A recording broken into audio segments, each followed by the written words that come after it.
মুম্বাইয়ের সেই হাড় কাঁপানো ঠান্ডা রাত। আর্জেন ভার্মার বিশাল বাংলোটা দূর থেকে দেখলে মনে হচ্ছিল যেন কোনো মর্ত্যের স্বর্গ। গোটা বাড়িটা বিদেশি দামি ফুলে ঢাকা, আর ভেতরে ঝুলন্ত ক্রিস্টাল ঝাড়বাতিগুলোর আলো যখন দেয়ালে ঠিকরে পড়ছে, তখন সবকিছু একদম খাঁটি সোনার মতো ঝলঝল করছিল। শহরের সবচেয়ে প্রভাবশালী সিইওর জন্মদিন বলে কথা। চারদিকে আভিজাত্যের লড়াই। অতিথিরা সবাই ব্যস্ত কার চেয়ে কে বেশি দামি পোশাক পরেছে বা কার মর্যাদা কতটুকু তা জাহির করতে। একদিকে মধুর সুরের মূর্ছনা আর দামি শরাবের গ্লাসের টুংটাং শব্দ, কিন্তু এই কৃত্রিম চাকচিক্যের আড়ালে লুকিয়েছিল এক বুক ফাটা হাহাকার। সেই ঝকঝকে ভিড়ের এক কোণে কুঁকড়ে দাঁড়িয়েছিলেন এক বৃদ্ধ। নাম তার রামু কাক্কর। পরনে পুরনো, ঘষা খাওয়া এক সাদা চাকরের পোশাক, যা সেই রাজকীয় আভিজাত্যের মাঝখানে বড্ড বেমানান ঠেকছিল। রামুর চোখের কোণে জমেছিল একরাশ উদাসীনতা আর অসহায়ত্ব। ট্রেতে শ্যাম্পেনের গ্লাস সাজিয়ে যখন তিনি অতিথিদের ভিড় ঠেলে এগিয়ে যাচ্ছিলেন, তখন কেউ ফিরেও তাকাচ্ছিল না তার দিকে। কেউ টেরও পায়নি যে এই জবথবু নকরটিই আসলে দেবরাজ ভার্মা, যিনি আজকের এই বিশাল ভার্মা সাম্রাজ্যের ভিত গড়েছিলেন। নিজের হাতে তিল তিল করে গড়া এই রাজপ্রাসাদে তিনি আজ এক অচেনা আগন্তুক। দূর থেকে দেবরাজ দেখছিলেন তার ছেলে আর্জানকে। ইটালিয়ান স্যুটে আর্জানকে দেখতে যেমন আকর্ষণীয় লাগছিল, তেমনি তার চলন বলনে ফুটে উঠছিল আকাশচুম্বী অহংকার। সফলতার নেশা আর অগাধ দৌলত তাকে এতটাই অন্ধ করে দিয়েছে যে সে মানুষকে মানুষ বলে গণ্য করতে ভুলে গেছে। বাবা হিসাবে দেবরাজের বুকটা যেমন গর্বে ভরে উঠছিল, তেমনি এক তীব্র যন্ত্রণায় মুচড়ে যাচ্ছিল। তিনি ভালো করেই জানতেন ছেলের এই দামি পোশাকের নিচে আসলে একটা পাথরের হৃদয় লুকিয়ে আছে। দেবরাজ মনে মনে ভাবছিলেন, টাকা কি মানুষের রক্তকেও এতটা বিষাক্ত করে দিতে পারে? হঠাৎ করেই রামুর পুরনো স্মৃতিগুলো বর্তমানের রূঢ় বাস্তবের সাথে ধাক্কা খেল। ট্রেটা ধরে রাখতে তার দুর্বল আঙুলগুলো কাঁপছিল। ঠিক সেই সময় পেছন থেকে এক মাতাল অতিথি তাকে সজোরে একটা ধাক্কা দিয়ে বসলেন। ভারসাম্য হারিয়ে বৃদ্ধের হাত থেকে রূপোর ট্রেটা সজোরে ফসকে গেল। মুহূর্তের মধ্যেই গ্লাসে থাকা গাঢ় লাল ওয়াইন ছলকে গিয়ে পড়ল আরজানের চকচকে দামি ব্র্যান্ডের জুতোর ওপর। সেই লাল রং কালো জুতোর ওপর এমনভাবে লেপ্টে গেল যেন কোনো এক অপরাধের রক্তমাখা চিহ্ন। গোটা হলে এক লহমায় এক হাড় হিম করা স্তব্ধতা নেমে এলো। মিউজিক বন্ধ হয়ে গেল, হৈ হুল্লোড় থেমে গেল। সবার স্থির দৃষ্টি তখন সেই কুঁকড়ে যাওয়া, কাঁপতে থাকা বুড়ো নকরের দিকে। আরজানের চোখের মনির রাগে লাল হয়ে উঠল। মুখটা ক্রোধের আগুনে থমথম করতে লাগল। মনে হচ্ছিল কেউ যেন সরাসরি তার অহংকারে চড় কষিয়েছে।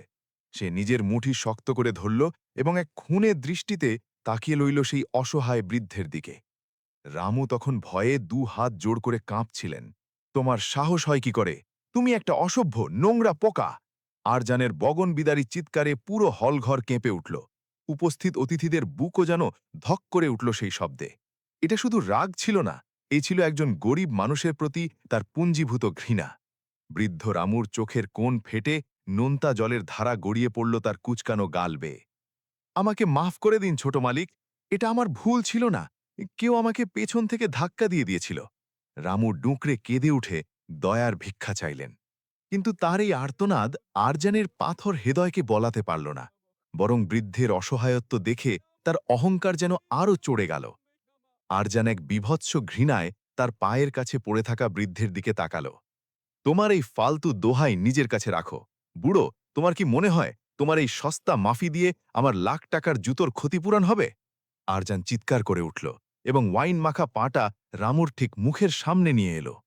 এক্ষুনি এই মুহূর্তে হাঁটু গেড়ে বসো। তোমার এই নোংরা হাত দিয়ে আমার জুতো ততক্ষণ ঘষে পরিষ্কার করো যতক্ষণ না ওটা আগের মতো চকচকে হয়ে ওঠে। অতিথিদের ভিড় থেকে একটা কুটিল আর বিদ্রুপের হাসির রোল উঠল। ধনাঢ্য সেই মানুষগুলোর কাছে যেন এটা একটা দারুণ বিনোদনের দৃশ্য। দেবরাজের মনে হল বুকটাকেও হাজারো বিষাক্ত খঞ্জর দিয়ে একসাথে ফুঁড়ে দিয়েছে। এই যন্ত্রণা শরীরের নয়, এ হলো এক অসহায় বাবার আত্মার আর্তনাদ।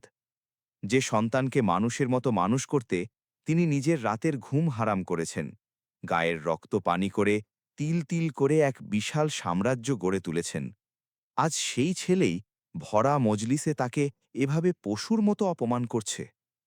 দেবরাজ আর কোনো কথা বললেন না। পাথর হয়ে যাওয়া মন নিয়ে তিনি সেই ঠান্ডা মেঝেতে হাঁটু গেড়ে বসে পড়লেন। কাঁপা কাঁপা হাতে পকেট থেকে একটা পুরনো রুমাল বের করে আর্জনের জুতো মুছতে শুরু করলেন, যে জুতোজোড়া আসলে তাঁরই কামানো টাকায় কেনা। তার চোখের প্রতিটি ফোঁটা জলে মিশেছিল বছরের পর বছর ধরে করা তিতিক্ষা আর ত্যাগের করুণ ইতিহাস। ঠিক সেই দম বন্ধ করা মুহূর্তে পুরো হলঘর কাঁপিয়ে এক কোমল অথচ দৃঢ় কণ্ঠস্বর ভেসে এলো, "থামুন রামু কাকা, আপনার এই কাজ করার কোনো দরকার নেই।" সবাই অবাক হয়ে দেখল সিঁড়ি দিয়ে নিচে নেমে আসছে আর্জনের স্ত্রী নেহা। ওর চোখে এই অমানবিক আচরণের বিরুদ্ধে এক তীব্র ঘৃণা আর বিরক্তি স্পষ্ট। নেহা আর ৫টা বড়লোকের মেয়ের মতো ছিল না। সংস্কার আর পারিবারিক শিক্ষা ওর রক্তে। অগাধ দৌলত কোনোদিনও ওর মানবিক মূল্যবোধকে গ্রাস করতে পারেনি। ও দ্রুত এগিয়ে এসে দেবরাজের কাঁপতে থাকা কাঁধ দুটো ধরে পরম মমতায় মেজ থেকে টেনে তুলল। "আর্জন, তোমার লজ্জা পাওয়া উচিত। উনি একজন বৃদ্ধ মানুষ, তোমার কেনা কোনো খেলনা বা গোলাম নন যে তুমি ওনার সাথে পশুর চেয়েও অধম ব্যবহার করবে।" নেহা সোজা আর্জনের চোখের দিকে তাকিয়ে নির্ভয়ে কথাগুলো বলল। ওর কণ্ঠে এমন এক সত্যের জোর ছিল যে আর্জনের মেকি অহংকারের ভিতটা এক মুহূর্তের জন্য হলেও কেঁপে উঠল। একটা সামান্য ভুলের জন্য কোনো মানুষের সম্মানকে এভাবে সবার সামনে নিলাম করা কোনো মহত্ব নয় আর্জন, বরং এটা তোমার কুরুচিপূর্ণ মানসিকতা আর নিচু চিন্তারই বহিঃপ্রকাশ। ভরা সমাজে নিজের স্ত্রীর মুখে এমন কড়া সমালোচনা শুনে আর্জনের জেদ এবার ৭ আসমানে চড়ে গেল। ও পুরোপুরি হিতাহিত জ্ঞান হারিয়ে চিৎকার করে উঠল, "তুমি মাঝখানে কথা বলতে এসো না নেহা। আমার আর আমার নোকরদের মধ্যকার বিষয়ে নাক গলানোর কোনো অধিকার তোমার নেই।" আর্জন তর্জনী উঁচিয়ে অত্যন্ত কঠোর আর কড়া স্বরে হুঁশিয়ারি দিয়ে বলল, "আমি এই বাড়ি আর এই কোম্পানির একমাত্র মালিক। এখানে শুধুই আমার বানানো নিয়ম চলে। এই অশিক্ষিত বুড়োটা যদি কাজ করতে না পারে তবে আজই ওকে ঘাড় ধাক্কা দিয়ে বাইরে বের করে দেওয়া হবে।" নেহার চোখে জল এসে গেল, কিন্তু সে কিছুতেই হার মানল না। এক অদৃশ্য ঢালের মতো সে সেই অসহায় বৃদ্ধ চাকর আর নিজের নিষ্ঠুর স্বামীর মাঝখানে পাহাড় হয়ে দাঁড়িয়ে রইল। গলাটা বাষ্পরুদ্ধ হয়ে এলেও সে অত্যন্ত দৃঢ় কণ্ঠে বলল, "টাকা দিয়ে তুমি হয়তো কারো অসহায়ত্ব কিনতে পারো আরিয়ান, কিন্তু কারো আত্মা আর আত্মসম্মানকে তুমি কখনোই কিনতে পারবে না।" পরিস্থিতি আরও খারাপ হওয়ার আগেই আরিয়ান হয়তো রাগে অন্ধ হয়ে কোনো হিংস্র পদক্ষেপ নিয়ে বসত, কিন্তু তার আগেই রামু তার কাঁপা হাত বাড়িয়ে নেহাকে আলতো করে পেছনে সরিয়ে দিল। মাথা নিচু করে এই বুক ফাটা অপমানকে নিঃশব্দে মেনে নেওয়ার সিদ্ধান্ত নিল সে। এক যন্ত্রণাময় আর অসহায় হাসি ঠোঁটে ঝুলিয়ে রামু বলল, "মালিক একদম ঠিক কথা বলছেন ছোট মালকিন। এটা আমারই ভুল ছিল, আর এই ভুলের শাস্তি আমার পাওয়াই উচিত।" এই বলে বৃদ্ধ আবারও মেঝেতে হাঁটু গেড়ে বসে পড়ল। পুরোপুরি ঝুঁকে পড়ে নিজের পরনের সেই মলিন কাপড় দিয়ে আরিয়ানের জুতোটা মুছতে শুরু করল সে। অথচ তার বুকের ভেতরটা তখন ডানা ভাঙা পাখির মতো যন্ত্রণায় ছটফট করছিল। যখন সে উঠে দাঁড়াল, তখন শুধু যে তার মেরুদণ্ডটাই সোজা হতে পারছিল না তা নয়, বরং সারা জীবন ধরে সযদ নিয়ে আগলে রাখা তার আত্মসম্মান বোধটাও যেন একেবারে গুড়িয়ে গিয়েছিল। কিন্তু আরিয়ানের চোখে মুখে তখন এক পৈশাচিক জয়ের উল্লাস জ্বলজ্বল করছিল। চরম অবজ্ঞা আর ঘৃণায় রামুর দিকে একবার তাকিয়ে সে নিজের ধনী বন্ধুদের দিকে ঘুরল। তারপর মেতে উঠল এক কৃত্রিম আর অট্ট হাসিতে। হলের মিউজিক আবার বাজতে শুরু করল। সেই বিলাসবহুল আসর পুনরায় তার পুরনো আর মেকি চাকচিক্যের মাঝে ডুবে গেল। পরিস্থিতি দেখে মনেই হচ্ছিল না যে এইমাত্র এই জায়গায় একজন গরিব মানুষের সম্মানকে প্রকাশ্য দিবালকে গলা টিপে হত্যা করা হয়েছে। রামু নিঃশব্দে তার খালি ট্রেটা হাতে তুলে নিল। তারপর সেই চোখ ধাঁধানো আলোর জগৎ থেকে গুটি গুটি পায়ে বেরিয়ে গেল এক অন্ধকার কনকনে ঠান্ডা কোণের দিকে। এই নিষ্ঠুর দুনিয়ার চোখ এড়িয়ে তাকে যে নিজের ডুকরে ওঠা কান্নাগুলোকে লুকিয়ে রাখতে হতো। ওই অন্ধকারে বসে তার আত্মা যেন রক্তের অশ্রু বিসর্জন দিচ্ছিল। সেই দম বন্ধ করা স্যাঁতস্যাঁতে অন্ধকার ঘরে বসে দেবরাজ ভার্মা তার স্মৃতির ঝাপসা হয়ে আসা পাতাগুলো এক এক করে উল্টাতে শুরু করল। তার বারবার মনে পড়তে লাগল সেই পুরনো দিনগুলোর কথা, যখন আরিয়ান খুব ছোট ছিল। ছেলেকে কাঁধের ওপর বসিয়ে গোটা দুনিয়ার সবটুকু সুখ তার পায়ের কাছে এনে জড়ো করার স্বপ্ন দেখত সে। ব্যবসাকে বড় করা আর এক বিশাল সাম্রাজ্য দাঁড় করানোর অন্ধ ইঁদুর দৌড়ে সেই সহজ সত্যিটাই ভুলে গিয়েছিল যে একজন সন্তানের টাকার চেয়ে অনেক বেশি প্রয়োজন তার বাবার ভালোবাসা আর সঠিক পারিবারিক শিক্ষা। নিজের হাতে বোনা সেই বিষাক্ত বীজটাই আজ এক ভয়ঙ্কর মহীরুহে পরিণত হয়েছিল। ঠিক সেই মুহূর্তে দরজায় একটা মৃদু শব্দ হল। একটা প্লেটে কিছু খাবার নিয়ে সেই অন্ধকার আর গুমোট নোকরদের ঘরে পা টিপে টিপে প্রবেশ করল নেহা। নেহার মমতাময় চোখে এই অসহায় বৃদ্ধের প্রতি গভীর এক কষ্ট আর অগাধ সম্মান ছিল। সে নিঃশব্দে এগিয়ে এসে রামুর ঠিক পাশটিতেই ঠান্ডা মেঝেতে বসে পড়ল। কাকা, আর্জনের ওই অমানুষিক আর জঘন্য আচরণের জন্য আপনার কাছে আমার ভীষণ লজ্জা লাগছে। দয়া করে আপনি অন্তত একটু কিছু খেয়ে নিন। অত্যন্ত কোমল আর স্নেহমাখা কণ্ঠে কথাগুলো বলল নেহা। নেহার এই সামান্য মমতায় দেবরাজের জমে যাওয়া ক্ষতবিক্ষত হৃদয়ে যেন এক পশলা উষ্ণতা ছড়িয়ে পড়ল। তিনি তার শ্রান্ত ভেজা চোখে নিজের ছেলের বউয়ের দিকে তাকালেন। এই স্বার্থপর আর চরম লোভী পরিবারটার মাঝে এই মেয়েটিই যেন একমাত্র পবিত্র আর সত্যিকারের মানুষ। তিনি তার কাঁপতে থাকা দুর্বল হাতখানি পরম স্নেহে তুলে নেহার মাথায় রাখলেন। একজন স্নেহশীল বাবার মতোই তাকে মন থেকে আশীর্বাদ করলেন, যে অনুভূতির গভীরতা হয়তো কোনোদিনও ভাষায় প্রকাশ করা সম্ভব ছিল না। তুমি বড্ড ভালো মেয়ে মা। ভগবান তোমাকে সব সময় সুখে রাখুন। পৃথিবীর কোনো নোংরামি যেন তোমার এই দয়ালু মনটাকে কখনো ছুতে না পারে। কথাগুলো বলতে গিয়ে দেবরাজের গলাটা ধরে এলো। চোখের কোণ উপচে এক ফোঁটা জল গাল বেয়ে গড়িয়ে পড়ল। নেহা এক বুক ভরা দীর্ঘশ্বাস ফেলল। তার কণ্ঠে ঝরে পড়ল একরাশ শঙ্কা। আমার বড্ড ভয় হয় কাকা।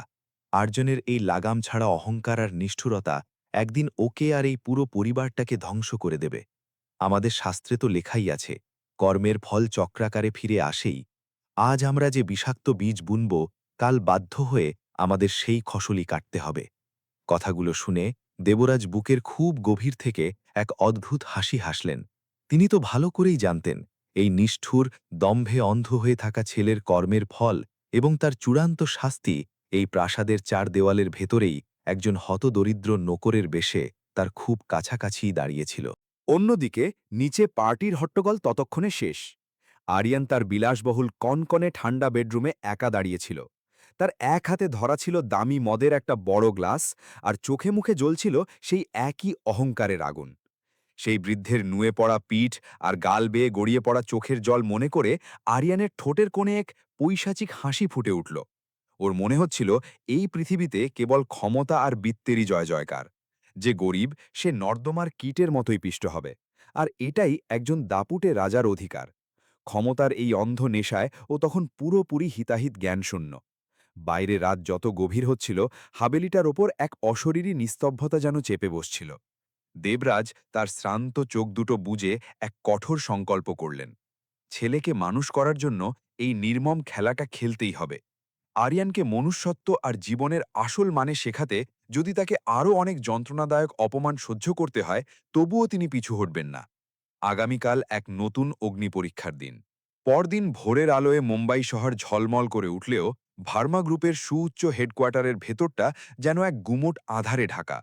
কাঁচ আর স্টিলের তৈরি এই আকাশচুম্বী ইমারতটা আসলে আরিয়ানের আকাশচুম্বী দম্ভেরই এক প্রতিচ্ছবি। অফিসের করিডরগুলোতে আজ এক চাপা গুঞ্জন আর আতঙ্ক। কর্মচারীরা সবাই সিটিয়ে আছে। তারা জানে আজকের এই দিনটা অনেকের জীবনেই এক ধ্বংসাত্মক ঝড় নিয়ে আসবে। আরিয়ান তার দামি কেবিনে বসের চেয়ারে বসেছিল। সামনে টেবিল ভর্তি ফাইল, যা আসলে শত শত পুরনো কর্মচারীর রুটি রুজির ফয়সালা। কোনো মায়া দয়া বা দ্বিধা ছাড়াই ও খসখস করে সই করে দিল ছাঁটাইয়ের কাগজগুলোতে। অথচ এই মানুষগুলোই তাদের জীবনের সেরা সময়টা এই কোম্পানির পেছনে ব্যয় করেছে। কিন্তু আরিয়ানের খাই মিটছিল না। ওর রাক্ষসের লোভ এবার পৌঁছে গেল সেই বস্তি এলাকা পর্যন্ত, যেখানে শহরের সবচেয়ে অসহায় আর নিঃস্ব মানুষগুলো কোনো মতে মাথা গুজে বেঁচে আছে। সে এক বিশাল শপিং মল তৈরির নেশায় বুঁদ হয়ে সেই পুরনো বস্তিটা রাতারাতি গুড়িয়ে দেওয়ার এক অমানুষিক হুকুম জারি করে দিল। ঘর ছাড়া হতে যাওয়া ওই হাজারো মানুষের হাহাকার কিংবা অসহায় শিশুদের আর্তনাদ কোনো কিছুই তার কানে পৌঁছচ্ছিল না। তার চোখে ওই অভুক্ত মানুষগুলো ছিল তার উন্নতির পথে পড়ে থাকা কিছু জঞ্জাল মাত্র, যা ঝেঁটিয়ে পরিষ্কার করাটাই তার কাছে স্বাভাবিক মনে হচ্ছিল। কেবিনের ঠিক বাইরেই বালতি আর মোছার কাপড় হাতে মেঝে পরিষ্কার করছিলেন দেবরাজ ওরফে বৃদ্ধ রামু। দরজার ফাঁক দিয়ে তিনি নিজের কানে ছেলের ওই ভয়াবহ আর বুক কাঁপানো পরিকল্পনার কথা শুনলেন। এক বাবার বুকটা যেন ফেটে চৌচির হয়ে যাচ্ছিল। তিনি কি নিজের সারা জীবনের উপার্জিত সম্পদ এমন এক রাক্ষসের হাতে তুলে দিয়েছেন যে শুধু ধ্বংস করতে জানে? নিজের রক্ত এতটা পাষাণ আর অত্যাচারী হয় কি করে?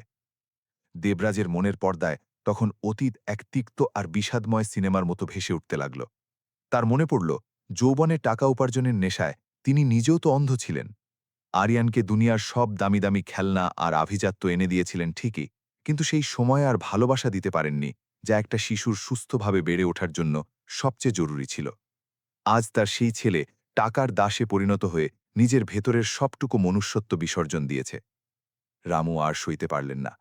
কাঁপতে থাকা পা দুটো টেনে তিনি ধীরে ধীরে সেই রাজকীয় কেবিনের ভেতরে ঢুকে পড়লেন। তার মুখে ছিল এক রহস্যময় প্রশান্তি, কিন্তু চোখ দুটোতে ছিল এক সতর্ক বার্তা। ছোট মালিক, আমি অত্যন্ত গরিব আর অশিক্ষিত মানুষ হতে পারি, কিন্তু জীবন থেকে অনেক কিছু শিখেছি। রামু বললেন, আপনি যে গরিবদের মাথার ওপর থেকে ছাদ কেড়ে নিচ্ছেন, যে নিরপরাধ কর্মীদের কর্মহীন করছেন, তাদের দীর্ঘশ্বাস আপনাকে কোনো দিন শান্তিতে বাঁচতে দেবে না। আমাদের ধর্মে কর্মের এক অটল নিয়ম আছে মালিক।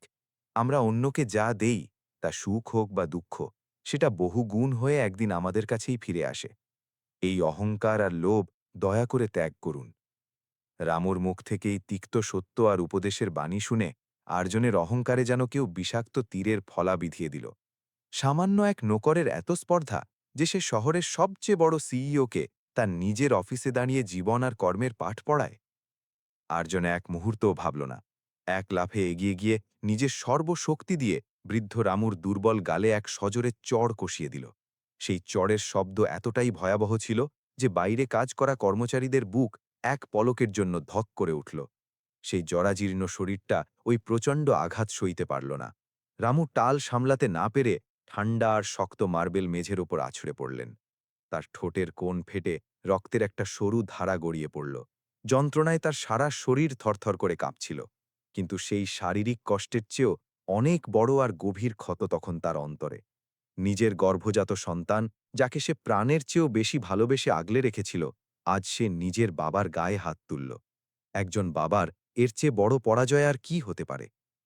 তোর মতো ২ পয়সার নোকরের এত বড় আওকাত যে তুই আমাকে কাজের তরিক শেখাবি? আর্জন মেঝের উপর পড়ে থাকা রামুর দিকে অত্যন্ত ঘৃণাভরে তাকিয়ে গর্জে উঠল। তুই কর্ম আর শাস্তির কথা বলছিস? তবে শোন, আজ আমি তোকে তোর আসল জায়গা আর তোর আসল জাতটা বুঝিয়ে দেব। আর্জন চিৎকার করে সিকিউরিটি গার্ডদের ভেতরে ডেকে পাঠাল। তারপর এমন এক পৈশাচিক আদেশ দিল যে উপস্থিত প্রত্যেকের আত্মা যেন শিউড়ে উঠল। কেউ নিজের কানকে বিশ্বাস করতে পারছিল না।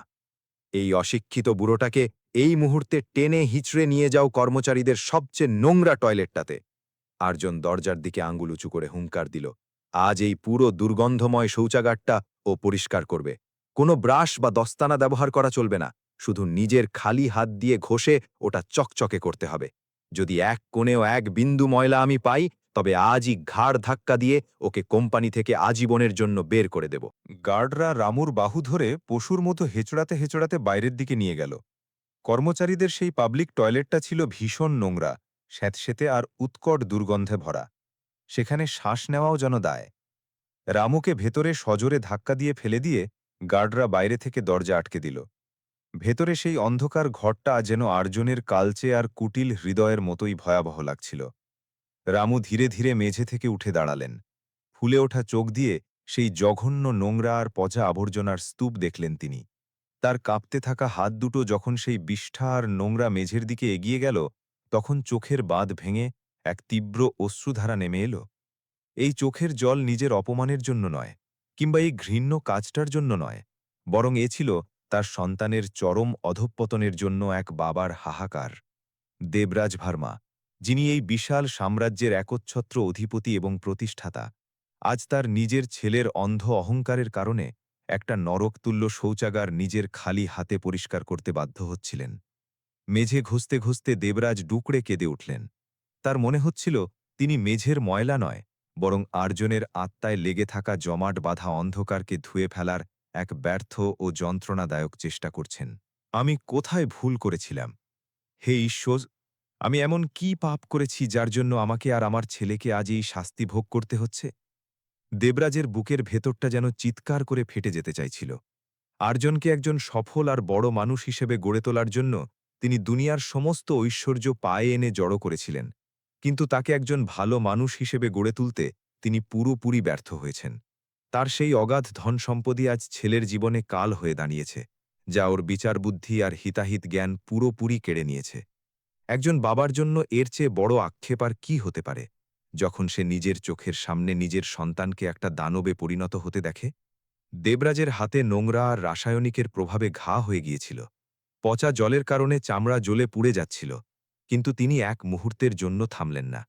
তিনি মনে মনে ঠিক করে নিয়েছিলেন যে আর্জনের প্রতিটি জুলুম তিনি মুখ বুজে সহ্য করবেন, কারণ এটা কেবল একজন নূকরের শাস্তি ছিল না, এটা ছিল একজন বাবার পুরনো ভুলের এক চরম প্রায়শ্চিত্ত।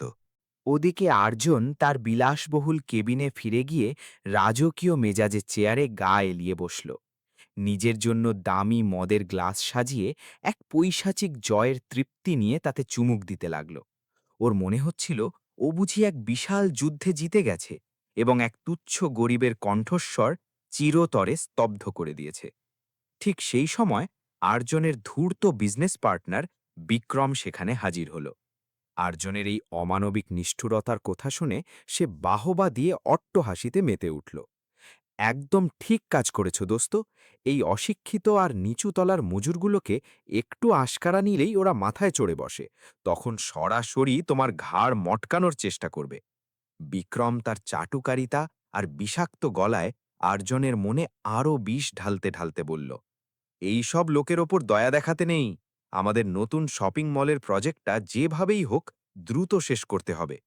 সেই বিশাল শপিং মল গড়ার নেশায় কত মানুষের বলি চড়াতে হবে তা নিয়ে আর্জনের বিন্দুমাত্র মাথা ব্যথা ছিল না।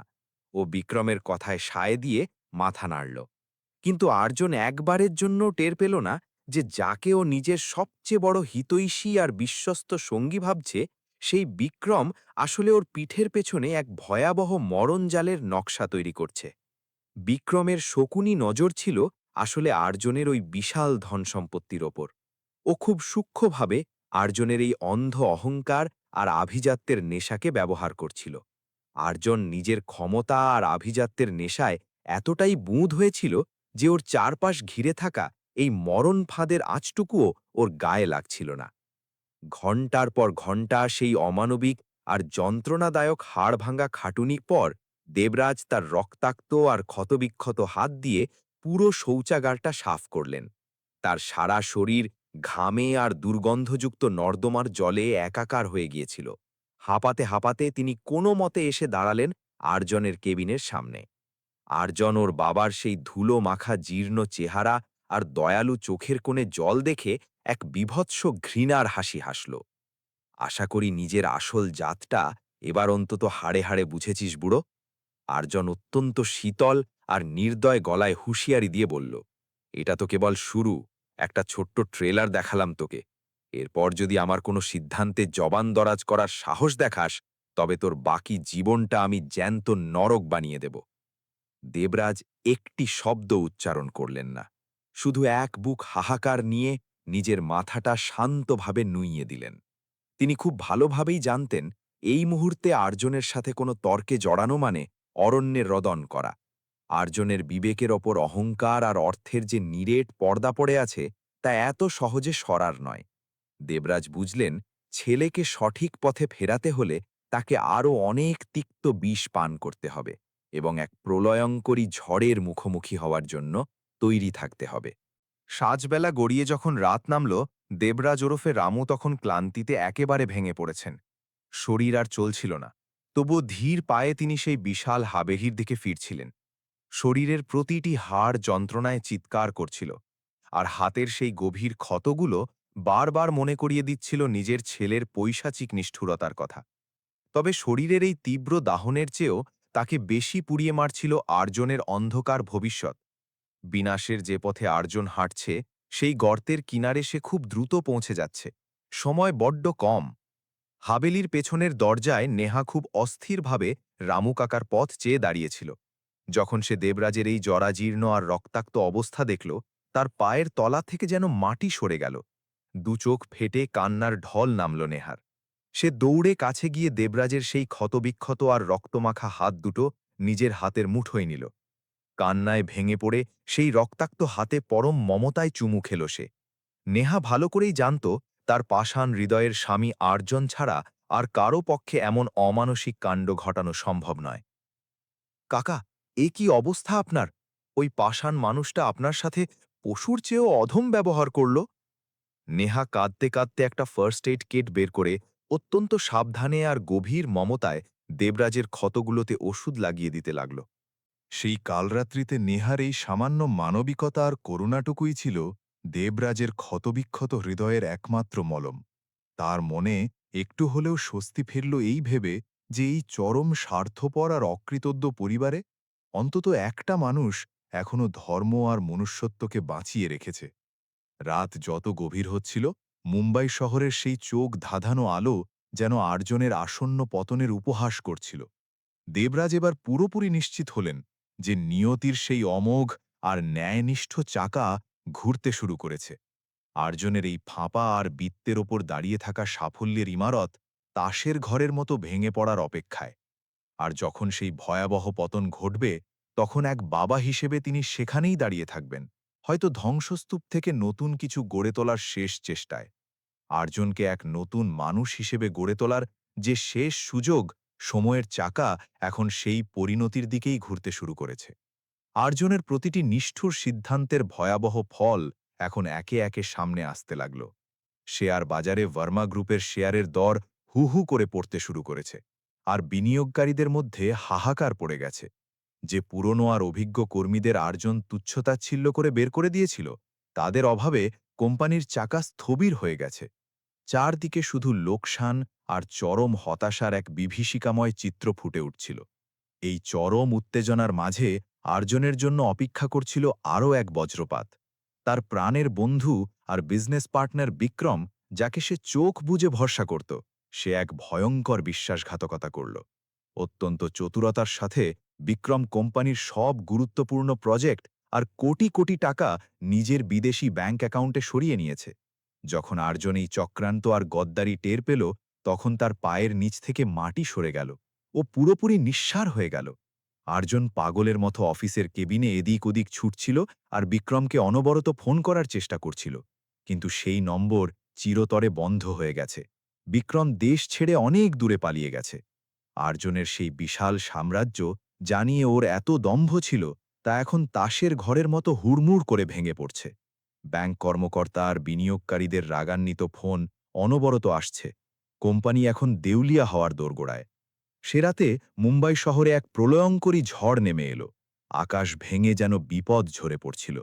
তীব্র বাতাস আর বজ্রপাতের শব্দের মাঝে আর্জন মদে পুরোপুরি চূর হয়ে টালামাটাল অবস্থায় হাবেলিতে ফিরল। হাড়ের গ্লানি আর মদের নেশা ওকে এক হিংস্র জানোয়ারে পরিণত করেছিল। ও দরজায় লাথি মেরে ভেতরে ঢুকল এবং ঘরের দামি দামি জিনিসগুলো পাগলের মতো ভাঙচুর করতে শুরু করল। দামি ফুলদানি আর শৌখিন মূর্তিগুলো মেঝেতে পড়ে চূর্ণ বিচূর্ণ হয়ে যাচ্ছিল। আর্জনের সেই হাড় হিম করা চিৎকার হাবেলির দেয়ালগুলোতে ধাক্কা খেয়ে ফিরছিল। শোরগোল শুনে নেহা ওপর থেকে দৌড়ে নিচে এলো এবং আর্জনের এই উন্মাদনা দেখে ভয়ে কুঁকড়ে গেল। ও এগিয়ে গিয়ে আর্জনকে থামানোর আপ্রাণ চেষ্টা করল, কিন্তু মদে অন্ধ আর্জন নেহাকে সজোরে এক ধাক্কা মারল। সেই নিষ্ঠুর ধাক্কায় নেহা ভারসাম্য হারিয়ে পাথুরে মেঝের ওপর আছড়ে পড়ল। ওর মাথায় গভীর চোট লাগল এবং যন্ত্রণায় ছটফট করতে করতে ও সেখানেই জ্ঞান হারাল। নেহার গর্ভে তখন আর্জনের সন্তান বেড়ে উঠছিল, যে কথা ও এখনও কাউকে জানায়নি। অথচ মেঝেতে অচৈতন্য অবস্থায় পড়ে থাকা নিজের স্ত্রীকে দেখেও আর্জনের পাষাণ হৃদয়ে বিন্দুমাত্র মায়া হল না। ও নেহাকে ওই অবস্থাতেই ফেলে রেখে চলে গেল। ঠিক সেই মুহূর্তে নোকরদের ঘর থেকে হট্টগোল শুনে হলের দিকে দৌড়ে এলেন বৃদ্ধ দেবরাজ ওরফে রামু।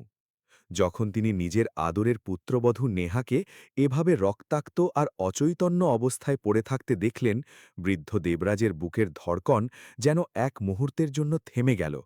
তিনি পাগলের মতো দৌড়ে নেহার কাছে গেলেন এবং ওর মাথাটা নিজের কোলে তুলে নিয়ে ডুকরে কেঁদে উঠলেন। ওদিকে আর্জন মদের বোতল হাতে সোফাতেই অঘরে ঘুমিয়ে পড়েছে। নিজের স্ত্রীর জীবনের চেয়েও ওর কাছে নেশার ঘোর তখন বেশি বড়। হাবেলির বাকি চাকরবাকররা আর্জনের ওই রুদ্রমূর্তি আর বাইরের প্রলয়ঙ্করী ঝড়ের ভয়ে যে যার ঘরে সিঁধিয়ে বসেছিল। রামু কাকা আর্তনাদ করে সাহায্যের জন্য সবাইকে ডাকলেন, কিন্তু সেই কালরাত্রিতে কেউ তাদের সাহায্যে এগিয়ে এলো না। বাইরে বৃষ্টির বেগ তখন চরমে, রাস্তায় আক্ষরিক অর্থেই পানির তোড় বইছে। দেবরাজ বুঝতে পারলেন নেহা আর ওর গর্ভস্থ সন্তানের জীবন এখন চরম সংকটে। এক পলক সময় নষ্ট না করে সেই জরাজীর্ণ আর দুর্বল শরীরে তিনি যেন অলৌকিক এক শক্তি ফিরে পেলেন। তিনি নেহাকে নিজের পিঠে তুলে নিলেন। তার শরীর আগে থেকেই যন্ত্রণায় কুঁকড়ে ছিল, হাতের ক্ষতগুলো তখনও দগদগে। কিন্তু সেই মুহূর্তে তার অন্তরে কেবল একটাই সংকল্প, যেভাবেই হোক নেহার প্রাণ বাঁচাতে হবে। সেই ঘুটঘুটে অন্ধকার রাতে প্রলয়ঙ্করী বৃষ্টির বুক চিরে তিনি হাবেলির বিশাল সদর দরজা দিয়ে বেরিয়ে পড়লেন। রাস্তায় কোনো যানবাহন নেই, নেই কোনো জনমানবের চিহ্ন। ঝোড়ো হাওয়া বারবার বৃদ্ধের শরীরকে পেছনের দিকে ঠেলে দিচ্ছিল। বৃষ্টির ধারালো ফোঁটাগুলো মুখে তীরের মতো বিঁধছিল। কিন্তু তিনি হার মানলেন না। নেহার নিস্তেজ শরীরটা তার পিঠে বড্ড ভারী মনে হচ্ছিল। কাদা আর পানির স্রোতে কাঁপতে থাকা পা দুটো বারবার পিছলে যাচ্ছিল। তবুও সেই বৃদ্ধ মানুষটা এক অজিয় পাহাড়ের মতো অটল থেকে সামনের দিকে এগিয়ে চললেন। দেবরাজের চোখ থেকে গড়িয়ে পড়া তপ্ত অশ্রু ঝোড়ো বৃষ্টির শীতল জলের সাথে মিশে একাকার হয়ে যাচ্ছিল। তার মনে পড়ছিল নেহা তাকে কোনোদিন নিছক একজন নকর হিসেবে দেখেনি, বরং সবসময় একজন বাবার মতো শ্রদ্ধা আর ভালোবাসা দিয়েছে। আজ সেই ঋণের দায়েই হোক কিংবা পিতৃত্বের টানে, দেবরাজ কোনোভাবেই এই পবিত্র আত্মাটিকে অকালে ঝরে যেতে দেবেন না। তাতে যদি নিজের প্রাণটুকুও বিসর্জন দিতে হয়, তাতেও তার আক্ষেপ নেই। বৃদ্ধের ফুসফুস যেন বাতাসের অভাবে ফেটে যাচ্ছিল, আর বুকের ভেতর এক তীব্র প্রাণঘাতী যন্ত্রণা মোচড় দিয়ে উঠছিল। মাইলের পর মাইল সেই যন্ত্রণাদায়ক আর বিভীষিকাময় পথ পাড়ি দেওয়ার পর অবশেষে দূরে রাস্তার ধারে একটা সরকারি হাসপাতালের ম্লান আলো তার নজরে এলো। জীবনের শেষ বিন্দু শক্তিটুকু নিংড়ে নিয়ে তিনি কোনো মতে টলটে টলটে হাসপাতালের মূল ফটক পর্যন্ত পৌঁছে গেলেন। নেহাকে আগলে নিয়ে সোজা এমার্জেন্সি ওয়ার্ডের ভেতরে ঢুকে পড়লেন এবং চিকিৎসকদের কাছে সাহায্যের জন্য বুক ফাটা আর্তনাদ করতে লাগলেন। তার ওই শোচনীয় অবস্থা দেখে উপস্থিত ডাক্তার আর নার্সরা এক মুহূর্তও দেরি করল না। তারা দ্রুত নেহাকে স্ট্রেচারে শুইয়ে অপারেশন থিয়েটারের দিকে ছুটে গেল। অপারেশন থিয়েটারের বাইরে তখন এক গা ছমছমে নীরবতা। প্রতিটি সেকেন্ড যেন এক একটি যুগের মতো কাটছিল। দেবরাজ তখন আপাদমস্তক ভেজা, পায়ের ক্ষত থেকে চুইয়ে রক্ত পড়ছে, কিন্তু নিজের শরীরের কোনো যন্ত্রণাই তার কানে পৌঁছাচ্ছিল না। তিনি হাসপাতালের ঠান্ডা মেঝেতে হাঁটু গেড়ে বসে পড়লেন এবং 2 হাত জোড় করে ওপরওয়ালার কাছে নেহা আর সেই নিষ্পাপ শিশুর প্রাণ ভিক্ষা করতে লাগলেন। তিনি জানতেন, আজ যদি নেহার কিছু হয়ে যায় তবে এই অভিশপ্ত পরিবারের শেষ প্রদীপটুকুও নিভে যাবে। পরদিন সকালে যখন বৃষ্টির তাণ্ডব থামল, তখন হাবেলিতে আর্জনের নেশা কাটল। মদের ঘোর আর অসহ্য মাথা ব্যথায় ওর শরীর কুঁকড়ে যাচ্ছিল। চারপাশে তাকাতেই ওর চোখে পড়ল ভাঙচুর হওয়া ঘরদোর। ধীরে ধীরে রাতের সেই বীভৎস স্মৃতি ওর মনে ভেসে উঠতে লাগল, যেখানে ও নিজের স্ত্রীকে সজোরে ধাক্কা দিয়ে মেঝেতে ফেলে দিয়েছিল। ও পাগলের মতো সারা বাড়িতে নেহাকে খুঁজতে লাগল, কিন্তু পুরো হাবেলিতে তখন শ্মশানের নীরবতা। ড্রয়িং রুমের ধবধবে সাদা মার্বেলের ওপর নেহার রক্ত জমে কালো হয়ে আছে, যা আর্জনের পৈশাচিকতার প্রমাণ দিচ্ছিল। রক্তের ওই দাগগুলো দেখে আর্জনের পাষাণ হৃদয়টাও যেন এক মুহূর্তের জন্য কেঁপে উঠল। ও নেহাকে কল করার চেষ্টা করল, কিন্তু দেখল ওর ফোনটা সোফার পাশে চূর্ণ বিচূর্ণ হয়ে পড়ে আছে। জীবনের প্রথমবার আর্জন এক অজানা আর গভীর আশঙ্কায় শিউরে উঠল। ঠিক সেই মুহূর্তে ল্যান্ডফোনে অফিসের আইনজীবী আর ব্যাংক কর্মকর্তাদের ফোন আসতে শুরু করল। তাকে জানালো যে বিক্রমের সেই বিশাল প্রতারণার ফলে ভার্মা সাম্রাজ্য পুরোপুরি ধসে গেছে এবং কোম্পানি এখন আইনিভাবে দেউলিয়া। যদি সে আজ সন্ধ্যার মধ্যে ঋণের কোটি কোটি টাকা শোধ করতে না পারে, তবে পুলিশ যে কোনো মুহূর্তে তাকে হাতকড়া পরিয়ে গারদে পুরে দেবে। মাত্র এক রাতের ব্যবধানে আর্জনের সাজানো সাম্রাজ্য, মিথ্যে অহংকার আর পরিবার সবই যেন বালির বাঁধের মতো ধসে গেল। একেই বলে নিয়তির নিষ্ঠুর পরিহাস। যাদের সে তুচ্ছ তাচ্ছিল্য করে রাস্তা থেকে সরিয়ে দিতে চেয়েছিল, আজ সে নিজেই সেই পথের ভিখারি হওয়ার অপেক্ষায়। তার ওই অন্ধ আর নিষ্ঠুর উচ্চাকাঙ্ক্ষাই আজ তার গলার ফাঁস হয়ে দাঁড়িয়েছে। হাবেলির ভাঙাচোরা মেঝের ওপর হাঁটু গেড়ে বসে নিজের চুল ছিঁড়তে ছিঁড়তে আর্জন ডুকরে কেঁদে উঠল। হাসপাতালের ঠান্ডা আর নিঝুম করিডোরে দাঁড়িয়ে কাঁচের জানলার ওপার থেকে নেহাকে দেখছিলেন দেবরাজ। অচেতন নেহার ওই করুণ অবস্থা দেখে ছেলের প্রতি তার শেষ দয়াটুকুও উবে গেল। তার হৃদয়ে এখন কেবল ঘৃণা আর তীব্র হতাশা। দেবরাজ মনে মনে স্থির করে নিলেন, এই পাষাণ ছেলেকে ক্ষমা করার প্রশ্নই ওঠে না, বরং ওর অপরাধের আসল বিচার হওয়া এখনও বাকি। পুলিশ আর পাওনাদারদের ভয়ে আর্জনের রাতের ঘুম হারাম হয়ে গেল। নিজের ওই রাজকীয় অফিসটাকেও এখন ওর কাছে একটা অন্ধকার কুঠুরি বলে মনে হতে লাগল। যেভাবেই হোক ওকে কয়েক কোটি টাকার ব্যবস্থা করতে হবে, নয়তো চিরতরে পথের ফকির হতে হবে। ও পাগলের মতো আলমারিতে রাখা পুরনো আর ধুলোমাখা ফাইলগুলো ঘাঁটতে লাগল। হঠাৎ ওর নজর পড়ল একটা বিশেষ ফাইলে। এটা শহরের উপকণ্ঠে অবস্থিত এক জরাজীর্ণ অনাথ আশ্রমের নথিপত্র। এটি সেই জায়গা যেখানে আর্জনের মা তার চরম দুর্দিনে আশ্রয় নিয়েছিলেন। আর্জনের বাবা তার স্ত্রীর স্মৃতিটুকু অক্ষয় করে রাখতে ওই অনাথ আশ্রমের জমিটি কিনে নিয়েছিলেন, যাতে সেখানে থাকা অসহায় শিশুদের কোনোদিন ঘর ছাড়া হতে না হয়। কিন্তু আজ আর্জনের চোখে সেই স্মৃতি বা পবিত্রতার কোনো মূল্য নেই। ওর মাথায় তখন কেবল নিজের পিঠ বাঁচানোর হীন কৌশল কাজ করছে। আর্জন এক মুহূর্ত দেরি না করে শহরের এক কুখ্যাত আর লোভী প্রমোটারকে ফোন করল। বিন্দুমাত্র দ্বিধা বা লজ্জা ছাড়াই সে অনাথ আশ্রমের জমিটি কোটি কোটি টাকায় বিক্রির রফা করে ফেলল। প্রমোটার শর্ত দিল, জমিটি আজই খালি করে দিতে হবে। প্রয়োজনে অনাথ শিশুদের গলা ধাক্কা দিয়ে রাস্তায় বের করে দিতে হলেও আর্জন যেন পিছ পা না হয়। ক্ষমতার লোভে আর্জন নিজের বিবেকটুকু শয়তানের কাছে বন্ধক রেখে ওই অমানবিক শর্তে রাজি হয়ে গেল। হাসপাতাল থেকে প্রয়োজনীয় কিছু জিনিস নিতে হাবেলিতে ফিরেছিলেন দেবরাজ, ওরফের রামু। যখন তিনি নিজের কানে অনাথ আশ্রম বিক্রির এই ভয়াবহ চক্রান্তের কথা শুনলেন, তখন তার পায়ের তলা থেকে যেন মাটি সরে গেল। চোখের সামনে ভেসে উঠল তার পরলোকগত স্ত্রীর শান্ত মুখটা, যিনি ওই আশ্রমটিকে নিজের ঘরের মতো ভালোবাসতেন। দেবরাজের কাছে ওটা স্রেফ এক টুকরো জমি ছিল না, ওটা ছিল তার স্ত্রীর শেষ স্মৃতি এবং আদর্শের প্রতীক। দেবরাজ তলতলে করে আর্জনের সেই রাজকীয় ঘরের দিকে এগিয়ে গেলেন। তার চোখে তখন অশ্রুর প্লাবন আর বুকে অসহ্য যন্ত্রণা। তিনি কোনো কথা না ভেবেই সোজা আর্জনের পায়ের ওপর আছড়ে পড়লেন। ছোট মালিক, আমি আপনার হাত পা ধরে ভিক্ষে চাইছি, দয়া করে ওই অনাথ আশ্রমটা বিক্রি করবেন না। দেবরাজের কণ্ঠস্বর কান্নায় বুঝে আসছিল। একজন অসহায় বাবার সবটুকু হাহাকার যেন ঝরে পড়ছিল তার আর্তনাদে। আর্জন প্রচণ্ড ঘৃণা আর বিরক্তির সাথে নিজের পা সরিয়ে নিল এবং চোখ রাঙিয়ে তার দিকে তাকাল। তোর এত বড় স্পর্ধা, তুই আমার শরীর স্পর্শ করিস কোন সাহসে? আর্জন চিৎকার করে উঠল। কিন্তু রামু আজ দমার পাত্র নন। তিনি দুই হাত দিয়ে আর্জনের জুতো জোড়া শক্ত করে আঁকড়ে ধরলেন। তার দু চোখ বেয়ে নামা অশ্রুধারায় আর্জনের দামি জুতো ভিজে একাকার হয়ে যাচ্ছিল। মালিক, ওই অনাথ আশ্রমটা আপনার স্বর্গীয় মায়ের শেষ স্মৃতি। ওটা বড্ড পবিত্র। ওই অসহায় শিশুগুলোর মাথার উপর থেকে ছাদটুকু কেড়ে নেবেন না। ঈশ্বর এই পৈশাচিক পাপের জন্য আপনাকে কোনোদিন ক্ষমা করবেন না। দেবরাজ ডুকরে কেঁদে উঠলেন। নিজের মায়ের নাম শোনামাত্র আর্জনের মেজাজ আগ্নেয়গিরির মতো ফেটে পড়ল। সে তার সর্বশক্তি দিয়ে বৃদ্ধ দেবরাজের বুকে এক সজোরে লাথি কষাল। সেই জরাজীর্ণ শরীরটা ছিটকে গিয়ে পাশের দেওয়ালে আছড়ে পড়ল। মুখ ফেটে রক্তের তপ্ত ধারা গড়িয়ে পড়ল মেঝেতে। যন্ত্রণায় কুঁকড়ে গেলেন তিনি। কিন্তু আর্জনের চোখে মুখে দয়া মায়ার লেশমাত্র নেই। আমার মায়ের নাম তোর এই নোংরা মুখে নেবার সাহস হয় কি করে? তুই তো সামান্য কটা টাকার চাকর। আর্জন হিংস্র মালায় চিৎকার করে উঠল। আমার কোম্পানি বাঁচাতে এখন অনেক টাকা চাই, আর তার জন্য আমি এমন ১০০টা অনাথ আশ্রম অনায়াসে গুড়িয়ে দিতে পারি। ওই নর্দমার কীটগুলোর জন্য আমার কোনো মাথা ব্যথা নেই। আর্জনের এই কথাগুলো দেবরাজের বুকে বিষাক্ত খঞ্জরের মতো বিঁধল। তিনি অনেক কষ্টে রক্তমাখা মুখটা তুললেন। তার চোখে এখন যন্ত্রণার চেয়েও এক ভয়ঙ্কর প্রশান্তি আর সংকল্পের ঝিলিক।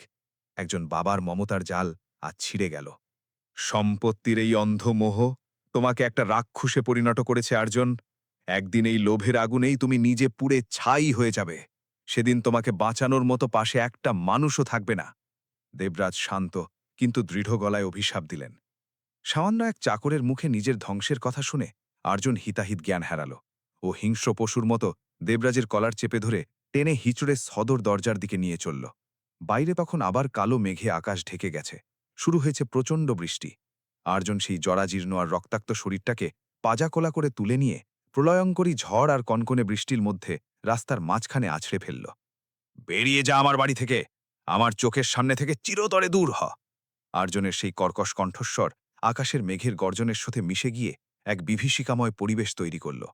এরপর যদি কোনোদিন আমার বাড়ির ত্রিসীমানায় বা অফিসের ধারে কাছে তোকে দেখি, তবে জ্যান্ত পুঁতে ফেলব তোকে। দেবরাজ সেই কাদা আর বরফ ঠান্ডা পানির মধ্যে আছড়ে পড়লেন। বৃষ্টির তীব্র ঝাপটা তার গায়ের রক্ত ধুয়ে দিচ্ছিল ঠিকই, কিন্তু তার অন্তরে আজ যে ক্ষত তৈরি হল, দুনিয়ার কোনো শক্তিই তা সারিয়ে তুলতে পারবে না। ঠিক সেই মুহূর্তে হবেলির ফটকের সামনে একটা সাদা অ্যাম্বুলেন্স এসে থামল। দরজা খুলে বেরিয়ে এলো নেহা। ওর মাথায় সাদা ব্যান্ডেজ, মুখটা ফ্যাকাশে আর রক্তহীন। যখন ও দেখল আর্জন ওই অসহায় আর রক্তাক্ত রামু কাকাকে পশুর মতো বৃষ্টিতে ছুঁড়ে ফেলল, ওর বুকটা যন্ত্রণায় ফেটে চৌচির হয়ে গেল। ও টলতে টলতে কোনো মতে ছুটে গিয়ে দেবরাজকে আঁকড়ে ধরল এবং কাদার মধ্যেই হাঁটু গেড়ে বসে তাকে নিজের বুকের সাথে জড়িয়ে ধরল। আরজান ভাবতেই পারেনি নেহা এই অবস্থায় হাসপাতাল থেকে ফিরে আসবে। ও এক মুহূর্তের জন্য থতমত খেয়ে গেল। নেহা, তুমি এখানে কি করছো? তোমার তো এখন হাসপাতালে থাকার কথা। পুরোপুরি বিশ্রাম দরকার তোমার। আরজান কিছুটা ঘাবড়ে গিয়ে কাঁচুমাচু গলায় বলল। ও এগিয়ে এসে নেহার হাত ধরার চেষ্টা করল, কিন্তু নেহা এক তীব্র ঘৃণা আর বিতৃষ্ণায় আর্জনের হাতটা ঝটকা দিয়ে সরিয়ে দিল। ওর চোখে তখন স্বামীর জন্য তিলমাত্র ভালোবাসা বা শ্রদ্ধা অবশিষ্ট নেই। সেখানে জমে আছে পাহাড় প্রমাণ ঘৃণা। আমাকে ছোঁয়ার স্পর্ধা করো না আরজান। তুমি কোনো মানুষ নও, তুমি একটা জ্যান্ত পশু, একটা চরম স্বার্থপর শয়তান। নেহা নিজের সর্বশক্তি দিয়ে চিৎকার করে উঠল। নেহার দুচোখ বেয়ে তখন অঝরে জল নামছে। কাল রাতে যন্ত্রণায় ছটফট করতে করতে আমি মেঝের উপর পড়েছিলাম, তুমি আমাকে ওভাবেই মরার জন্য ফেলে রেখে গিয়েছিলে। রামু কাকা যদি নিজের জীবনের ঝুঁকি নিয়ে আমাকে হাসপাতালে না নিয়ে যেত, তাহলে আজ আমি এবং আমার গর্ভের এই সন্তান পৃথিবীর মুখ দেখতাম না। কথাটা শুনে আরজান যেন পাথরের মূর্তি হয়ে গেল। নিজের সন্তানের কথা আচমকা শুনে ওর মনে হলো পায়ের তলা থেকে মাটি সরে যাচ্ছে। নেহা যে মা হতে চলেছে সে কথা সে ঘুণাক্ষরেও জানত না। সে নিজের সন্তানের জীবন এভাবেই বিপদে ফেলে দিয়েছে ভেবে তার মুখে অদ্ভুত অনুতাপ এবং ভয় ফুটে উঠল। কাপা গলায় আরজান বলল, নেহা, বিশ্বাস করো আমি জানতাম না। আমি খুব নেশায় ছিলাম আর খুব বিপদে ছিলাম। আমাকে ক্ষমা করে দাও। তার এই অজুহাত খুব মিথ্যে আর মেকি শোনাল। নেহা বুক চিড়ে একটা দীর্ঘশ্বাস ফেলল। ওর চোখে শুধুই তিক্ততা আর ঘৃণা। তোমার সম্পত্তি আর মেকি অহংকার তোমার ভেতরটাকে পচিয়ে দিয়েছে। তুমি অনাথাশ্রম বিক্রি করার সিদ্ধান্ত নিয়ে প্রমাণ করেছ তোমার ভেতর মানবতা বলে কিছু নেই। নিজের মায়ের স্মৃতিরও ব্যবসা করতে তুমি ছাড়োনি। আমার এই নিষ্পাপ সন্তানকে তোমার মতো নিষ্ঠুর দানবের ছায়ায় আমি কোনো দিন বড় হতে দেব না। কথা বলে নেহা কাঁপতে থাকা হাত দিয়ে তার দামি হীরের বিয়ের আংটি খুলে নিল। সে আংটিটা আর্জনের মুখের দিকে সজোরে ছুঁড়ে মারল, যা সোজা কাদায় গিয়ে পড়ল। আজ থেকে আমাদের সব সম্পর্ক চিরতরে শেষ। এই সম্পত্তি আর মিথ্যা সম্মানই তোমার সবচেয়ে বড় শাস্তি হয়ে থাকবে। নেহা কঠোর গলায় ঘোষণা করল। আর্জন স্তব্ধ হয়ে দাঁড়িয়ে সব শেষ হয়ে যেতে দেখল।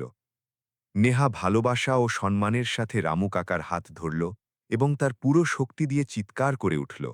সেই ভয়াবহ ঝড় আর বৃষ্টির ঝাম্পার মধ্যে আর্জন একা দাঁড়িয়ে রইল। ওর পরিবার, নিজের সন্তান আর স্ত্রী সবকিছু আজ ওকে ছেড়ে চলে গেছে।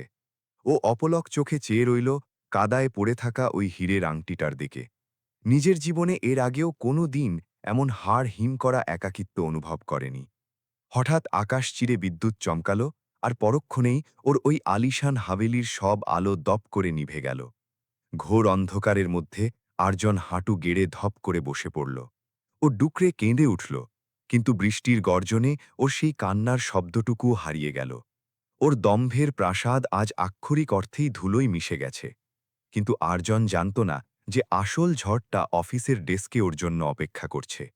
ওদিকে রামু কাকা, যার আসল পরিচয় দেবরাজ বর্মা, তিনি তখন এক কঠিন সিদ্ধান্ত নিয়ে ফেলেছেন। গাড়িতে যেতে যেতেই তিনি তার সবচেয়ে পুরনো আর বিশ্বস্ত উকিলকে ফোন করলেন। শান্ত গলায় বললেন, তৈরি থেকো, কাল সকালে পর্দা নামাকে হবে। আর্জনের জীবনের সবচেয়ে বড় সত্যটা ওকে জানানোর সময় চলে এসেছে। দেবরাজ নিজের চোখ মুছে নিলেন। তার চোখে এখন কান্নার বদলে এক অদ্ভুত গম্ভীর আত্মবিশ্বাস। এটা ছিল সেই অহংকারী ছেলের পতনের শুরু। পরের দিন সকালটা মুম্বাই এক অদ্ভুত নিস্তব্ধতা নিয়ে এলো। বর্মা গ্রুপের হেড অফিসে তখন আতঙ্কের পরিবেশ। চারদিকে শুধু ফিসফিসানি। কোম্পানির আসল এবং রহস্যময় চেয়ারম্যান নাকি আজ এক জরুরি মিটিং ডেকেছেন।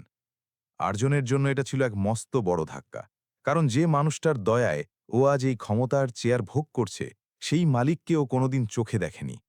আর্জন যখন অফিসে পৌঁছালো, ওর চোখ দুটো তখন লাল হয়ে ফুলে আছে। আর্জনের সেই পুরনো আভিজাত্য আর মুখের জৌলুস এখন পুরোপুরি উধাও। ওর ভেতরে কোথাও একটা ক্ষীণ আশা ছিল যে কোম্পানির সেই রহস্যময় মালিক আজ হয়তো অলৌকিক কোনো উপায়ে এই ডুবতে থাকা সাম্রাজ্যকে বাঁচিয়ে দেবেন। ওর ফোলা চোখ দুটোতে ক্ষমতা হারানোর আতঙ্ক স্পষ্ট ছিল। তবুও ও নিজের মিথ্যা অহংকারকে কোনো মতে আঁকড়ে ধরে রাখার শেষ চেষ্টা করছিল। জীবনের সবচেয়ে বড় ঝড়ের মুখোমুখি হওয়ার জন্য ও তৈরি হচ্ছিল।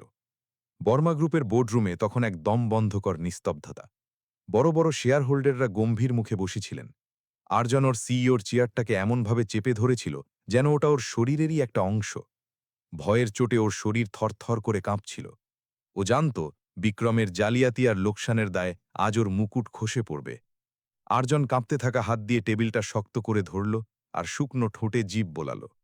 সব শেয়ারহোল্ডার একজোট হয়ে আর্জনের পদত্যাগ দাবি করছিলেন। তাদের স্পষ্ট অভিযোগ ছিল আর্জনের অমানবিক জেদ আর লোভ এই সাম্রাজ্যকে শেষ করে দিয়েছে। কিন্তু আর্জন হার মানতে রাজি ছিল না।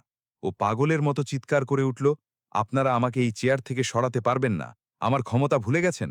আমি এই কোম্পানির মালিক, আমার এখনও অধিকার আছে। ও আসন ছেড়ে উঠে দাঁড়িয়ে চিৎকার করে বলল, আমি সেই রহস্যময় চেয়ারম্যানের সাথে কথা বলতে চাই যিনি আমাকে এই ক্ষমতা দিয়েছেন। একমাত্র তিনিই আমাকে সরাতে পারেন। আপনাদের মতো সাধারণ লোকদের সেই অধিকার নেই যে আমাকে বাইরের রাস্তা দেখান। আর্জনের সেই আস্ফালন তখনও থামেনি। ঠিক সেই মুহূর্তে বোর্ডরুমের ভারী কাঠের দরজাগুলো এক অদ্ভুত আওয়াজ করে খুলে গেল। সবার নজর সেদিকে গেল এবং যা দেখলেন তাতে সবার শ্বাস যেন থমকে গেল। দরজায় শহরের সব নামজাদা আর প্রভাবশালী উকিলদের একটা বিরাট বাহিনী দাঁড়িয়ে আছে। সেই উকিল বাহিনীর মাঝখানে দাঁড়িয়েছিলেন এক অত্যন্ত প্রভাবশালী ব্যক্তিত্ব। তিনি আর কেউ নন, স্বয়ং সেই বৃদ্ধ রামু কাকা, যাকে গতরাতে আর্জন অমানুষের মতো কাঁদায় ছুঁড়ে ফেলেছিল। কিন্তু আজ তার গায়ে সেই ছেঁড়া নোংরা পোশাক ছিল না। তার পরনে ছিল এক দামি ও রাজকীয় কালো রঙের বিদেশি স্যুট, যা তার আভিজাত্য আর ক্ষমতাকে নিঃশব্দে জানান দিচ্ছিল। তার চোখের দৃষ্টি ছিল তীক্ষ্ণ ও সংকল্পবদ্ধ। আর্জনের চোখ দুটো যেন কপাল উপরে উঠে গেল। ওর মগজ কাজ করা বন্ধ করে দিয়েছিল। ও নিজের চোখকেও বিশ্বাস করতে পারছিল না যে যাকেও দুকড়ির চাকর ভাবত সে এত বড় উকিল বাহিনী নিয়ে এখানে কি করছে। তুমি তুমি এই অপদার্থ বুড়ো, তোমার এত বড় সাহস কি করে হলো যে আমার অনুমতি ছাড়া এই বোর্ডরুমে ঢুকে পড়লে? আর্জন নিজের ভেতরের ভয় লোকানোর জন্য গলা চড়িয়ে চিৎকার করে উঠল। ও তখনই সিকিউরিটি গার্ডদের নির্দেশ দিল বুড়োটাকে গলা ধাক্কা দিয়ে বের করে দিতে। কিন্তু আশ্চর্যের বিষয় হল একজন গার্ডও নিজের জায়গা থেকে নড়ল না। উল্টো তারা সবাই মাথা নিচু করে ওই বৃদ্ধকে সম্মান জানাল। তখন প্রধান উকিল তার গম্ভীর গলায় বলে উঠলেন, যা আরজানের সাজানো দম্ভের প্রাসাদকে এক মুহূর্তে গুড়িয়ে দিল। নিজের জিভ সামলে কথা বলুন মিস্টার আরজান। আপনি যার সাথে এমন জঘন্য ব্যবহার করছেন তিনি কোনো সামান্য চাকর নন। উকিলের কণ্ঠস্বরটা শান্ত হলেও তাতে মিশেছিল এক অমোঘ কাঠিন্য। ইনিই শ্রী দেবরাজ বর্মা, এই বিশাল বর্মা সাম্রাজ্যের আসল স্রষ্টা এবং একমাত্র অধিপতি। ইনিই সেই রহস্যময় চেয়ারম্যান যিনি এতদিন দয়াপরবশত এই কোম্পানি আপনাকে সামলাতে দিয়েছিলেন। আজ থেকে আপনার সমস্ত ক্ষমতা কেড়ে নেওয়া হলো। এই মুহূর্ত থেকে আপনাকে এই পদ থেকে বরখাস্ত করা হলো। এই চরম সত্যটা শোনার পর আরজানের মনে হলো পায়ের তলা থেকে মাটিটা এক লহমায় সরে গেল। ওর মস্তিষ্ক যেন কাজ করা বন্ধ করে দিয়েছিল। দেবরাজ বর্মা, ওর নিজের বাবা, যাকে ও ছোটবেলা থেকেই মৃত বলে জানত, যার প্রতি ওর মনে ছিল পাহাড় প্রমাণ ঘৃণা, সেই মানুষটাই এতদিন ওর চোখের সামনে ছিল। আরজানের সারা শরীর রিরি করে উঠল যখন ওর মনে পড়ল ও নিজের বাবাকে দিয়ে শৌচাগার পরিষ্কার করিয়েছে, নিজের জুতোর সামনে তাকে মাথা নত করতে বাধ্য করেছে। ভয়ে আর লজ্জায় আরজানের হাত পা অবশ হয়ে এলো। ও টলতলেতে নিজের সেই রাজকীয় চেয়ার থেকে পেছনের দিকে উল্টে পড়ল। ওর মনে হলো চারপাশের অক্সিজেন ফুরিয়ে আসছে। কেউ যেন অদৃশ্য হাতে ওর টুঁটি চেপে ধরেছে। দেবরাজ বর্মা তখন ধীর পায়ে এগিয়ে আসছেন। প্রতিটি পদক্ষেপ যেন এক একটা বজ্রপাত। তিনি বড় টেবিলটার মাথায় গিয়ে দাঁড়ালেন এবং আরজানের সেই ফেলে আসা চেয়ারে বসলেন। পুরো ঘরটা তখন শ্মশানের মতো নিস্তব্ধ। সেই নিস্তব্ধতা চিরে দেবরাজ বলতে শুরু করলেন, গলাটা ভারী কিন্তু শান্ত। আমি সারা জীবন শুধু টাকার পেছনে অন্ধের মতো ছুটেছি আর্জন। একজন সফল ব্যবসায়ী তো হতে পেরেছিলাম, কিন্তু বাবা হিসাবে আমি চরম ব্যর্থ। আমি ভেবেছিলাম এই অঢেল ঐশ্বর্য তোমাকে পৃথিবীর সব সুখ এনে দেবে, কিন্তু আমি ভুল ছিলাম। এই টাকা তোমাকে মানুষ নয়, বরং এক নিষ্ঠুর, স্বার্থপর শয়তান বানিয়ে দিয়েছে। আমি দেখতে চেয়েছিলাম ক্ষমতার চূড়ায় বসলে তোমার আসল রূপটা কেমন হয়। আর তুমি তুমি আমাকে চরমভাবে হতাশ করেছ।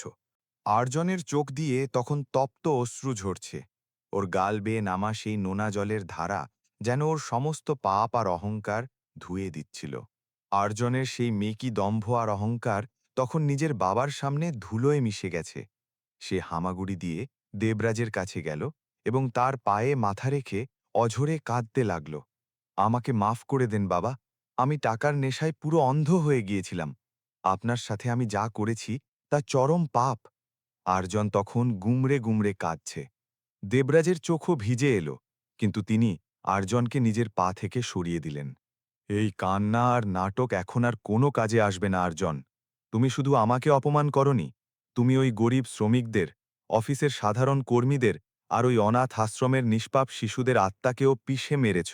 দেবরাজ খুব কঠোর গলায় বললেন, এমনকি তুমি নিজের সন্তান সম্ভবা স্ত্রীকেও মরার জন্য ফেলে রেখে এসেছিলে।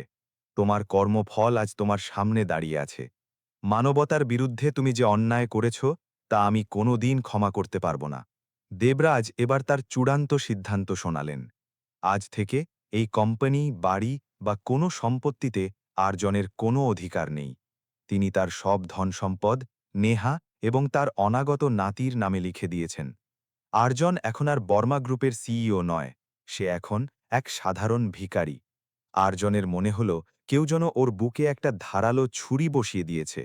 ক্ষমতার জন্য ও পুরো দুনিয়া ধ্বংস করতে তৈরি ছিল, অথচ আজ সব এক নিমেষে ছাই হয়ে গেল। মেঝের ওপর পড়ে ও নিজের ভাগ্যের কথা ভেবে পাগলের মতো কাঁদতে লাগল। দেবরাজ যাওয়ার আগে আর্জনের দিকে শেষবার এক যন্ত্রণাময় দৃষ্টিতে তাকালেন। যদি সত্যিই এই পাপের প্রায়শ্চিত্ত করতে চাও আর আবার মানুষ হতে চাও, তবে তোমাকে একদম শূন্য থেকে শুরু করতে হবে। কাল সকাল থেকে এই অফিসেই তুমি একজন সাধারণ সাফাইকর্মী হিসেবে কাজ শুরু করবে। যে দুর্গন্ধ ভরা শৌচালয়গুলো আমাকে দিয়ে পরিষ্কার করিয়েছিলে, আজ থেকে সেগুলো পরিষ্কার করার দায়িত্ব তোমার। যাদের তুমি তুচ্ছ তাচ্ছিল্য করে অপমান করেছ, এখন থেকে তাদেরই সেবা করবে। এটাই তোমার শাস্তি, আর মানুষ হওয়ার একমাত্র পথ। আর্জনের সামনে কার কোনো উপায় ছিল না। সে চোখের জল মুছে ভারী মনে বাবার আদেশ মেনে নিল। নিজের সেই দামি বিদেশি পোশাক খুলে সে কর্মীদের সেই পুরনো আর ময়লার নীল রঙের ইউনিফর্মটা পরে নিল। প্রথমবার যখন হাতে ঝাড়ু নিয়ে সে মেঝে পরিষ্কার করতে নিচু হল, তখন তার মনে এক গভীর যন্ত্রণার উদ্রেক হল। ঠিক এই অপমানটাই সে এতদিন অন্যদের দিয়ে এসেছে। সময়ের সাথে সাথে আর্জনের মধ্যে এক বড় পরিবর্তন আসতে লাগল। সে দিনরাত কঠোর পরিশ্রম করত এবং কোনো অভিযোগ ছাড়াই অন্যদের সেবা করত। তার সেই অহংকারী চিন্তাভাবনা এখন অতীত। সে এখন অনেক শান্ত আর বিনয়ী। নেহা যখন আর্জনের এই পরিবর্তনের কথা শুনল, তখন তার মন গলে গেল এবং সে তাকে ক্ষমা করার কথা ভাবল। এক ঝলমলে সকালে আর্জুন যখন সেই পুরনো অনাথাশ্রমের দেয়ালে রং লাগাচ্ছিল, তখন নেহা কোলে এক সুন্দর শিশুকে নিয়ে সেখানে এসে দাঁড়াল। দেবরাজও তাদের সাথেই ছিলেন। সবার মুখে এক প্রশান্তির হাসি। আর্জুন যখন নিজের ছোট ছেলেকে প্রথমবার কোলে নিল, ওর চোখ থেকে অঝরে আনন্দের জল ঝরতে লাগল। ও আজ হাড়ে মজ্জায় বুঝতে পেরেছে যে ভালোবাসা আর পরিবারই পৃথিবীর শ্রেষ্ঠ সম্পদ। দেবরাজ বর্মা প্রমাণ করে দিলেন যে বাবার ভালোবাসা মানে শুধু শাসন নয়, কখনো সন্তানকে সঠিক পথে ফেরাতে খুব কঠিন সিদ্ধান্তও নিতে হয়। আর্জন তার মেকি দম্ভ বিসর্জন দিয়ে এক সৎ মানুষের মতো জীবন শুরু করেছে। কর্মের সেই নির্মম চক্র আজ শান্ত হয়েছে, আর পরিবারে ফিরে এসেছে সুখের সকাল। সেই দিনের পর আর্জন কোনো দিন আর পেছনে তাকায়নি। সে তার বাবার সাথে মিলে সেই অনাথ আশ্রমকে এক মস্ত বড় স্কুলে পরিণত করল, যেখানে গরিব শিশুরা বিনা পয়সায় পড়তে পারে। ও নিজ হাতে বাচ্চাদের খাওয়াতো আর খেলত। ওর মুখে এখন কোনো মিথ্যে অহংকার নেই, আছে কেবল আত্মার শান্তি। এই গল্প আমাদের শেখায় যে লোভ মানুষকে পশু বানিয়ে দেয়, কিন্তু বিবেক আর সততার আলো ফুটলে সব অন্ধকার ঘুচে যায়। দেবরাজ বর্মার কঠোর ন্যায়বিচার আর্জনকে এক নতুন জন্ম দিয়েছে। মুম্বাইয়ের আকাশের নিচে এখন আর কোনো নিষ্ঠুর সিইও নেই, আছে এমন এক মানুষ যে নিজের হারিয়ে যাওয়া আত্মাকে খুঁজে পেয়েছে।